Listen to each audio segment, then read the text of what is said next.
sekarang dalam agama itu, saya pun rutin rajin ke gereja. Dan ketika saya melihat para biarawati duduk di barisan yang paling depan, mereka berpakaian putih-putih, auratnya pun tertutup, tapi nggak sama kayak yang sekarang ya. Itu adalah perubahan gereja. Saat itu auratnya tertutup, lekuk tubuhnya pun tidak terlihat, leher pun tidak terlihat, masih juga pakai kaos kaki. Panjang gaun mereka sampai di bawah kaki, mata kaki. Rasanya anggun banget. Sehingga next silakan. Sehingga belum ini yang sebelumnya. Sehingga saya pun menyatakan sebelumnya lagi. Saya menyatakan mereka terlihat begitu suci. Kagum saya. Maka kekaguman saya, next, saya lanjutkan dengan apa? Saya masuk biara. Tujuannya apa? Ingin dekat dengan Tuhan.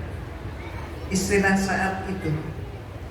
Dan kemudian itu saya ceritakan di halaman 60. Kalau saya catatkan halaman 60, novelnya ada di depan E7. Maka kemudian di biara, alhamdulillah saya mempelajari tentang sejarah Tuhan, mempelajari tentang liturgi, mempelajari tentang filsafat dan macam-macam. Maka saya pun kemudian menjadi tahu kalau orang Katolik memulai doanya atau istilah mereka sembahyang, maka mereka membuat tanda begini. Apa itu? Ternyata itu adalah maksud mereka menunjukkan bahwa mereka penganut Trinitas. Apa Trinitas itu? Maka dosen saya pun menyatakan Tuhan itu berapa? Dia jawab sendiri, Tuhan itu satu, Esa. Maka kemudian dia bilang kalau disebut Tuhan mereka tiga, salah katanya. Tuhannya satu. Maka mereka ketika saya menyatakan saya belum paham hakikat Tuhan dengan Trinitas ini, maka dia maju ke papan tulis menggambar sebuah segitiga. Segitiganya satu. Berarti Tuhannya satu. Sisinya ada berapa? Sisinya ada 3. Maka mereka mengatakan pribadi Tuhan ada 3. Bagaimana Tuhan yang satu sama dengan 3 sama dengan 1? Mereka nggak bisa jawab. Maka kemudian saya menyatakan dialog saya, bagaimana kalau 4? Bagaimana nanti kalau mengalami perubahan peradaban, budaya, teknologi sudah semakin meningkat, gak cukup tentang teman 3. Apa kata mereka? Gak bisa. Saya sebut bisa saja, saya gambar segi 4. Terus kemudian, nah ini bisa segi 4, Tuhannya 4 dong. Oh gak boleh. Nah, dari tidak bisa berubah menjadi tidak boleh. Kenapa tidak boleh? Katanya apa? Katanya adalah ini dogma. Jadi konsep ini tidak ada dasar hukumnya. Dengan kata lain, dari kitab suci mereka konsep ini tidak ada. Jadi konsep ini merupakan apa? Doktrin, putusan para pemimpin gereja yang seringkali melebihi daripada kitab suci mereka. Nah, kemudian mereka lebih lanjut lagi, silakan nanti dilihat di halaman 72 dan seterusnya. Kemudian mereka mengenalkan tentang Islam. Mereka sebut Islam itu agamanya orang bodoh. Islam agamanya orang miskin. Kalau ada perempuan mau masuk Islam, ditakut-takutin, awas nanti kamu dipoligami. Kalau laki-laki mau masuk Islam, dikatakan awas kamu bergaul dengan orang miskin dan bodoh. Nanti kamu akan terseret jadi miskin dan bodoh. Belum lagi ditakut-takutin bahwa Islam itu teroris dan lain sebagainya. Saya menjadi semakin ingin tahu, apa benar Islam seperti itu? Saya katakan pada dosen saya, Pater, jangan lihat Islam hanya di Indonesia, karena Islam ada di berbagai belahan dunia. Saya sampaikan kemudian bagaimana negara-negara lain. Contoh, gembong obat bius dan perjudian Italia, namanya mafioso. Sampai hari ini nggak ada satupun yang beragama Islam. Maka kemudian saya minta izin kepada dosen saya, Pater, mohon izin untuk saya mempelajari Islam dari sumbernya. Ternyata jawab dosen saya, silakan Anda pelajari Al-Quran, tapi jangan lupa tugas Anda adalah mencari kelemahan Islam dalam Al-Quran. Saya ke perpustakaan gereja, biara, institut, adalah perpustakaan yang lengkap. Dengan mudah saya temukan Al-Quran, saya bawa pulang. Ketika kemudian malam hari saya ingin belajar, saya bingung. Kenapa bingungnya? Karena apa? Karena cara bukanya berbeda. Oh iya. Atas bawah saya nggak ngerti. Bentuk hurufnya bulat-bulat, panjang-panjang, kata orang Betawi kayak cendol. Bagaimana ini? Sampai kemudian saya kembalikan Al-Quran itu, saya cari yang pakai terjemah. Saya bawa pulang lagi ke biara, malam kemudian saya mulai menginginkan untuk membaca. Ketika saya menyentuh kitab suci Al-Quran, sudah saya pegang, cara baca saya seperti saya baca kitab-kitab umumnya di negeri kita yang bertulisan huruf Latin ABC. Gimana? Berarti bukan begini. Membacanya dari mana? Dari kiri ke kanan. Ternyata apa? Begitu saya buka, paling atas yang saya baca adalah surat Al-Ikhlas. Jadi saya berbalik membukanya. Bukan dari surat An-Nas, tapi kebalik dari paling belakang. Paling belakang, paling atas adalah surat Al-Ikhlas. Coba dibuka. Betul nggak? Betul sekali kan? Maka saya baca. Saat itu saya hanya mampu baca dari terjemah. Katakanlah bahwa Allah itu ahad, Allah itu satu, Allah itu tempat meminta, Allah itu tempat memohon, Allah itu tidak beranak, Allah itu tidak diperanakkan, gak punya anak cucu, gak punya leluhur. Dan Allah itu tidak ada sesuatu yang setara dengan Dia. Kalau ada yang setara dengan Dia, maka Dia bukan Allah, Dia adalah makhluk. Reaksi saya, ini logik. Zaman itu saya mengatakan, ini logik, ini benar, ini pas, ini yang saya cari. Allah yang begini, inilah yang ingin saya cari, inilah yang saya cari. Dan ini ternyata saya dapatkan di dalam kitabnya umat Islam. Maka hari-hari kemudian semakin terjadi dialog antara saya dengan dosen saya. Sampailah saya menghadapi pada sebuah kenyataan, harus memutuskan.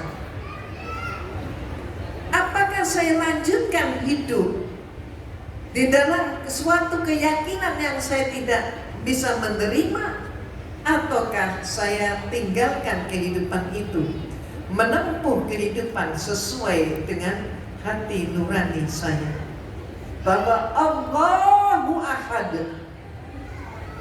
Akhirnya saya putuskan, saya keluar dari biara. Seminggu sebelum saya sumpah untuk hidup menjadi seorang biarawati. Alhamdulillah, Setelah itu saya kuliah di sebuah universitas terkenal di Jakarta. Beberapa tahun kemudian saya pun menikah. Harapan saya dengan saya menikah, saya bisa mempelajari Islam lebih jauh, bisa mewujudkan hidup menjadi seorang muslimah. Karena saya menikah dengan seorang Katolik, tapi yang sudah memakai kopiah dalam fotonya. Dan ternyata apa? Setelah 3 orang anak lahir dari rahim saya, ternyata sang suami adalah seorang yang sangat benci dengan Islam. Kebenciannya seringkali membuat mulutnya melontarkan kalimat-kalimat ancaman.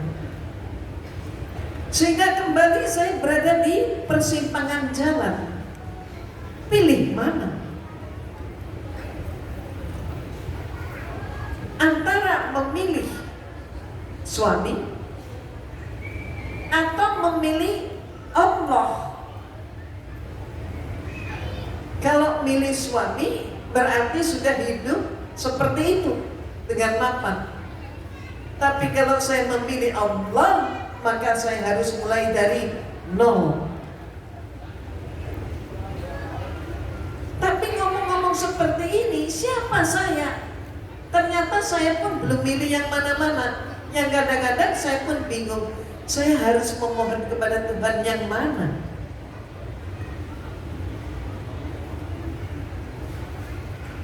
Sangat membingungkan. Dan kemudian alhamdulillah saya di luar dugaan mampu kemudian memilih. Saya pilih Islam. Allah Akbar. Inilah kemurahan Allah, inilah bimbingan Allah. Maka saya keluar dari rumah, saya kembali ke rumah mami saya, dan kemudian mami saya bertanya, kenapa? Saya hanya menyatakan, saya tidak bisa melanjutkan hidup dengan dia. Kenapa? Menurut saya sudah fatal. Mami tidak ingin membuat saya lebih terluka. Dibiarkan saya masuk ke rumah yang saat itu kehujanan dengan membawa 3 anak. Dan kemudian barulah secara bertahap mami bertanya. Dan kemudian saya menyatakan saya tidak bisa melanjutkan. Tapi ini ada satu hal lagi yang ingin saya lakukan untuk melanjutkan perjalanan hidup ini. Saya sebut Irin ingin jadi Islam. Dia kaget. Saat itu pagi hari, dia terkejut. Dia tidak menyangka, dia tidak bisa menerjemahkan apa maksud saya. Sehingga ucapan mami yang keluar, dia tidak ingin membuat masalah kepada anaknya lebih besar lagi. Tidak ingin anaknya bingung lagi menurut dia.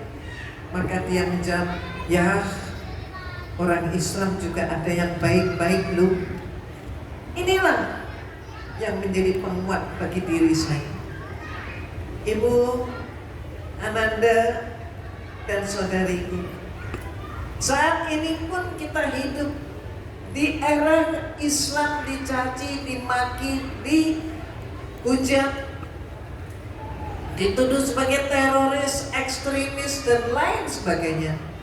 Ada orang dari seberang sono, katakanlah mami saya, dia mengatakan, oh ada juga kok orang Islam yang baik-baik. Ini saya mendengar ucapan itu sebagai obat yang menenteramkan pada saya. Ternyata pikir saya, kalau orang mau jernih berpikir, dia akan mengakui bahwa Islam adalah agama yang baik. Maka kemudian Satu hari sebelum bulan suci Ramadan tahun 83, saya mengucapkan 2 kalimat syahadat di Masjid Al-Falah, Surabaya.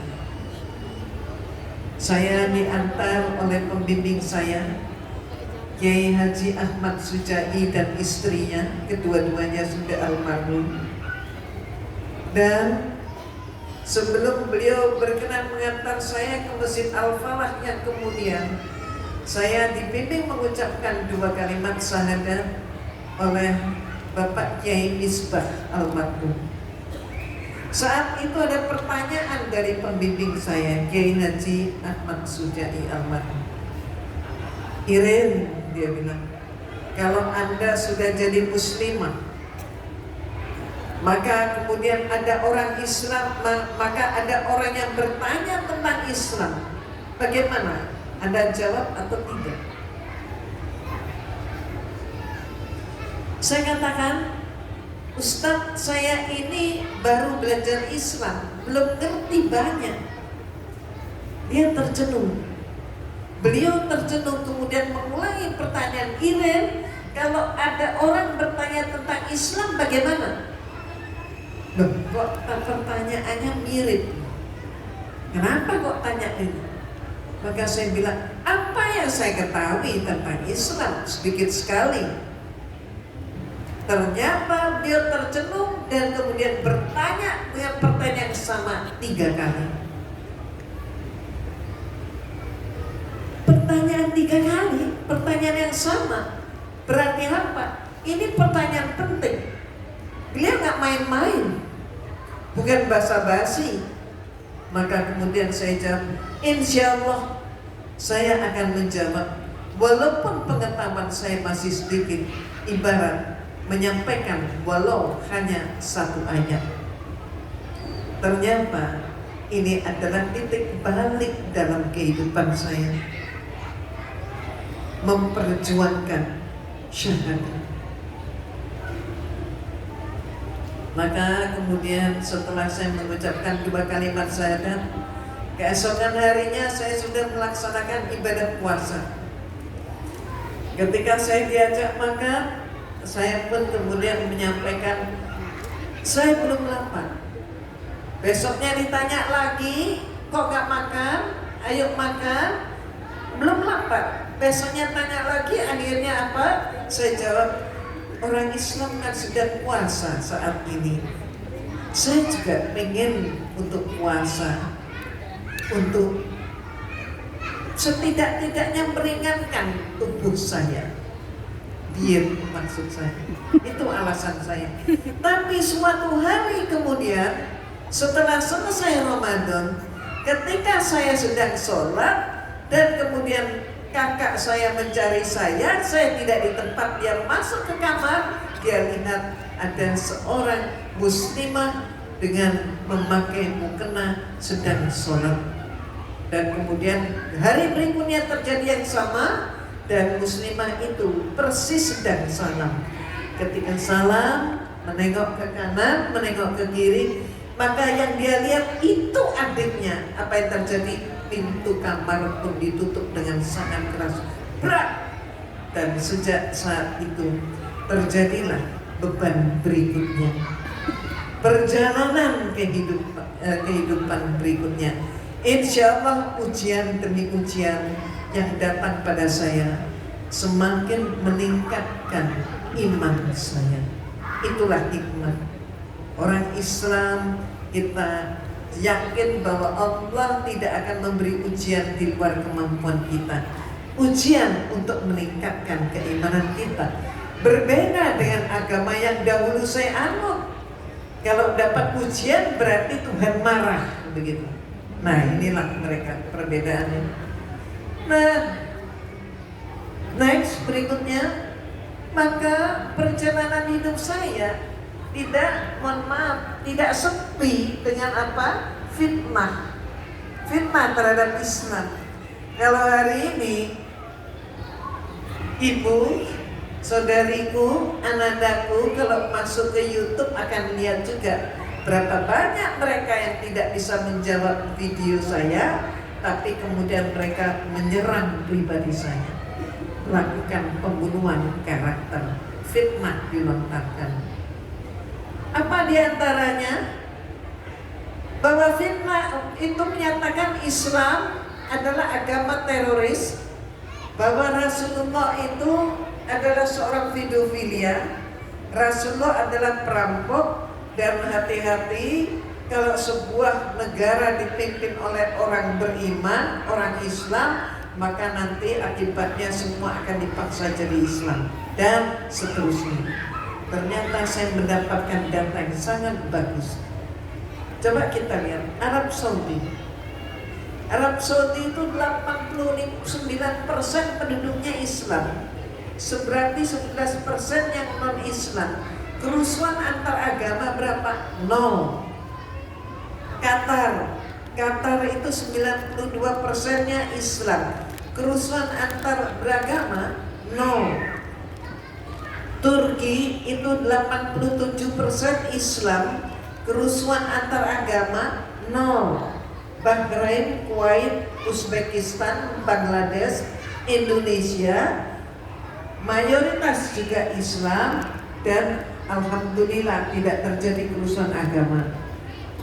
Malaysia 75% kerusuhan agama 0. Tapi India 89% Hindu, Muslimnya 11%, kerusuhan antar agama dalam 5 tahun terjadi 1000 kali.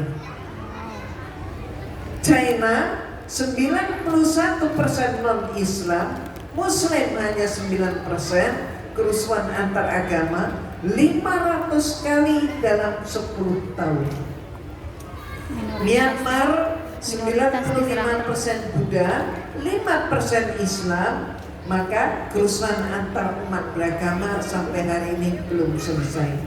Thailand 89% non-Islam, 11% Islam, rusuh antar agama, pembunuhan dan lain sebagainya sampai hari ini terjadi.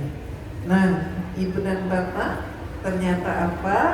Ternyata terbukti bahwa Islam itu rahmatan lil alamin. Ketika Islam memimpin, maka kehidupan manusia akan tertata dengan baik. Tapi ketika mereka yang melakukan kepemimpinan, umat Islam menjadi umat yang tertindas. Ibu-ibu, ananda dan saudara, perjuangan nampak belum selesai. Berbahagialah kita yang mampu melaksanakan hijrah, mendekat kepada Allah, dan ternyata penggapaian saya adalah penggapaian yang sangat tepat, dan inilah yang saya cari. Islam adalah agama yang hak dan bisa kita buktikan kebenarannya. Insya Allah mudah-mudahan bermanfaat bagi ibu, saudari maupun ananda yang ingin mendapatkan buku ini untuk cerita